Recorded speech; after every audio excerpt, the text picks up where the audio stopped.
Akashvani presents Morning News.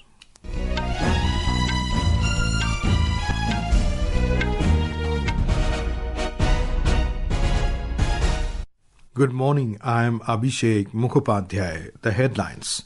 Union Home Minister Amit Shah to launch multiple development projects in Assam today.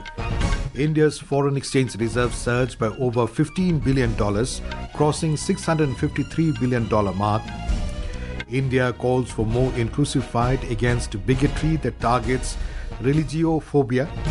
Mark Carney sworn in as Canada's new Prime Minister vows country will never be part of United States. SpaceX and NASA launch Crew 10 mission to bring home stranded astronauts Sunita Williams and Butch Wilmore. And in Women's Premier League cricket, Mumbai Indians to lock horns with Delhi Capitals in title clash at Mumbai this evening.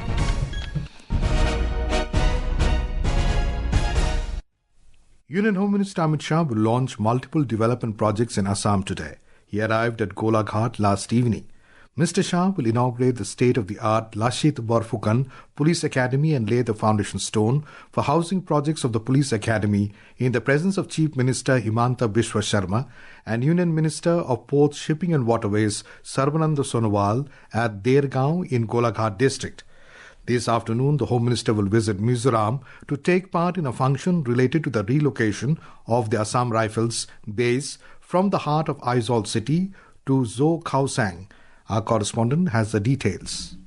The visit of Union Home Minister Amit Shah will hold great significance and historical importance as it would fulfill the long-cherished dreams of the Mizo people in relocating Assam Rifles from Aizawl city to Zokhawsang, which is about 15 kilometers from the state capital Aizawl. The Mizo people have been demanding shifting of Assam Rifles bases to a new location since 1988. The then MNF government under Laldenga first put the demand for relocation of Assam Rifles from the heart of Aizawl city. In October last year, a memorandum of agreement was signed between Laldu Umar-led ZPM government and Assam Rifles, which will come effective from April this year. With the relocation function of Assam Rifles to be held in the presence of Home Minister Amit Shah, a new landmark chapter of history will be written in Mizoram after 3 decades. Gingangche, Akashvani News, Aizawl. Union Minister for Railways, Electronics and Information Technology Ashwini Vaishnav will arrive in Chennai this morning on a day-long visit to Tamil Nadu. He will inaugurate a new campus of Setwork Electronics at Tiruvallur. Mr. Vaishnav will also visit the Hyperloop pod and interact with a team at Theyur campus of IIT. He is also scheduled to visit the Centre for Innovation in the evening. Commerce and Industry Minister Piyush Goyal has said that he had a forward-looking discussion with U.S. Trade Representative Jamieson Greer on a mutually beneficial bilateral trade agreement. In a social media post, Mr. Goyal said the government's approach will be guided by India First, Viksit Bharat and the Comprehensive Strategic Partnership. Maharashtra has secured the second position in the country under the Pradhan Mantri Surya Ghar Yojana. This was informed by State Chief Minister Devendra Fadnavis on social media. Maharashtra achieved this position with 192,936 solar power projects installed under the scheme. The scheme launched on the 13th of February last year has seen a total of 10,09,000 solar power projects installed across the country by the 10th of March this year. Mr. Fadnavis also stated that Maharashtra will continue to actively contribute to this initiative. The goal is to reach 1 crore families by 2026-27. India's foreign exchange reserves surged by $15.26 billion, reaching over $653.96 billion in the week ending March 7th, bolstered by the Reserve Bank of India's RBI currency swap operations last month. According to the weekly statistical supplement released by the RBI, foreign currency assets, a major component of the reserves, were up by over $13.93 billion to over $557.28 billion. During the last week, gold reserves rose by $1 billion, totaling over $74.32 billion. Today is World Consumer Rights Day. It is celebrated on the 15th of March annually to serve as an essential reminder of the need to uphold consumer rights and protection. The day is also an opportunity to promote the basic rights of all consumers and encourage those rights to be respected and protected. Our correspondent reports that the theme for the World Consumer Rights Day 2025 is a just transition to sustainable lifestyles. Government has taken various steps to protect the rights of consumers and early redressal of their grievances. The Consumer Affairs Ministry is running various consumer awareness programs through Jago Grahak Jago. National Consumer Helpline has also partnered with over 1,000 companies to expedite grievance resolution. To safeguard consumers from unfair trade practices in e-commerce, the Department of Consumer Affairs has notified the Consumer Protection E-Commerce Rules 2020. These rules outline the responsibilities of e-commerce entities and specify the liabilities of marketplace and inventory e-commerce entities, including provisions for customer grievance redressal. With Dipendra Kumar, Pallavi Parmar, Akashvani News, Delhi. This is Akashvani giving you the news. For quick news updates round the clock, follow us on our X handle at AIR News Alerts. And for details of stories and more, log on to our website www.newsonair.gov.in and download News on AIR app. Welcome back to the morning news. India has called for a more inclusive fight against bigotry that takes on religiophobia, targeting hatred of all religions. Expressing concern over violence against places of worship and religions, India's permanent representative P. Harish said that India strongly believes that the path to meaningful progress in fighting bigotry lies in acknowledging that religiophobia in its various forms threatens the fabric of a diverse global society. He said this at the General Assembly commemoration of the International Day to Combat Islamophobia.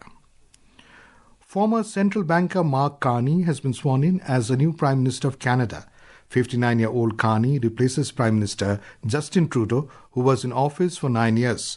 Governor-General Mary Simon, the personal representative of King Charles, who is Canada's head of state, presided over the ceremony of the 24th Prime Minister of Ottawa yesterday.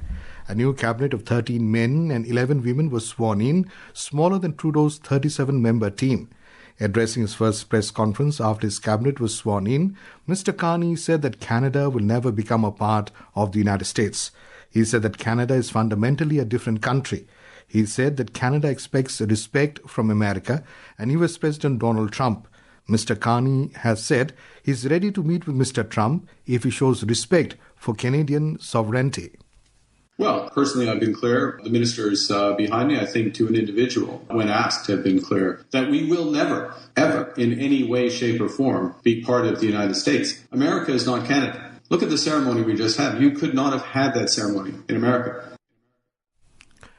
Danish Foreign Minister Lars Løkke Rasmussen has dismissed speculation that Greenland might become part of the United States following remarks by US President Donald Trump suggesting a potential US annexation of the island. Speaking about the recent election in Greenland, an autonomous territory of Denmark, he said that it would be incorrect to interpret the results as a sign of imminent independence or any intention to join the United States. He said if he read the Greenlandic election currently, he believes that Greenland will remain part of the Danish Commonwealth for quite some time. He said the Commonwealth needs to be renewed and modernized. He also dismissed any suggestion that Greenlanders wish to abandon the ties with Denmark. In Pakistan, a local Islamist leader and 3 others, including children, were injured after a powerful bomb blast ripped through the Maulana Abdul Aziz Mosque in Khyber Pakhtunkhwa region during Friday prayers yesterday. Police said the improvised explosive device IED was planted inside the mosque's pulpit. The injured have been moved to a district hospital. French President Emmanuel Macron called on Russia to accept the US brokered proposal for an interim 30-day ceasefire in Ukraine. He criticized Russia's delaying statements following his discussions with Ukrainian President Volodymyr Zelensky and UK Prime Minister Keir Starmer. Macron said he spoke to President Volodymyr Zelensky and then with Prime Minister Keir Starmer yesterday, following the progress made during the meeting between the United States and Ukraine in Jeddah on Tuesday. He said that the Russian aggression in Ukraine must end. SpaceX and NASA have launched a mission to bring back US astronauts Sunita Williams and Butch Wilmore from the International Space Station, where they have been stranded for 9 months. We have more from a correspondent.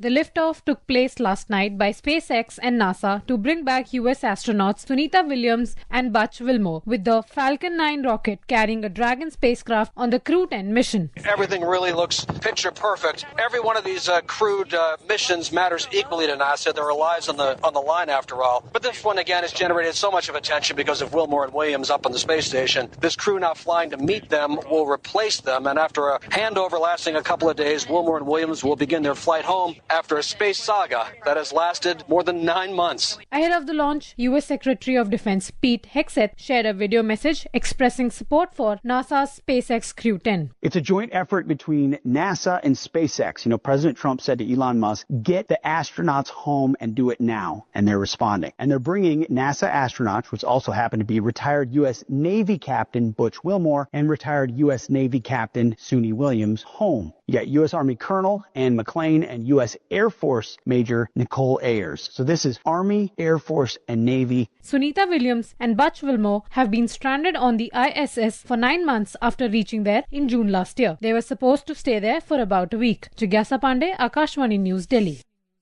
Moving on to the Women's Premier League WPL cricket, Delhi Capitals to lock horns with Mumbai Indians in the title clash at the Brabant Stadium in Mumbai this evening. The match is scheduled to begin at 8 p.m. We have a report.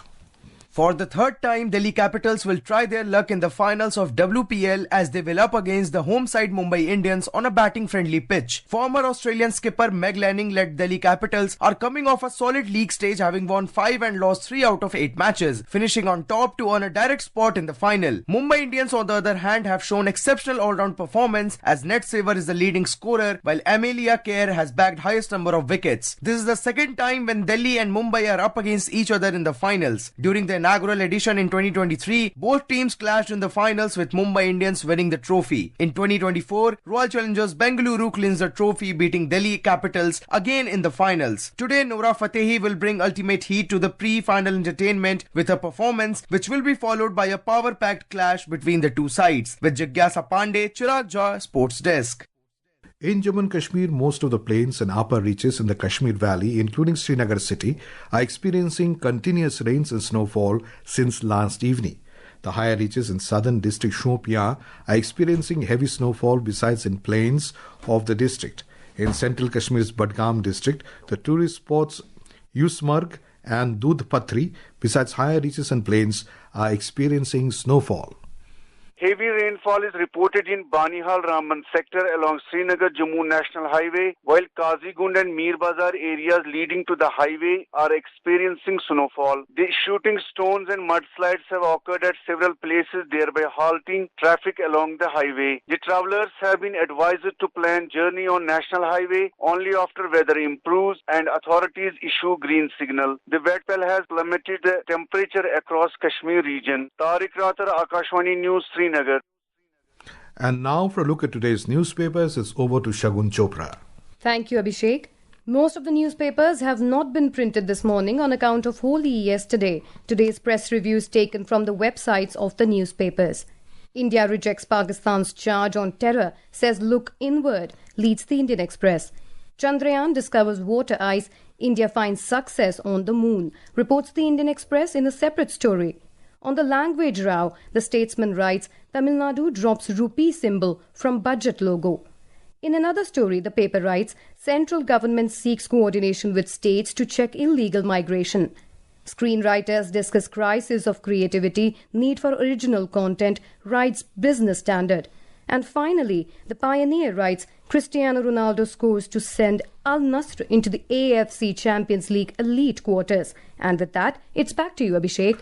Thank you, Shagun. And now, before we end the bulletin, the headlines once again.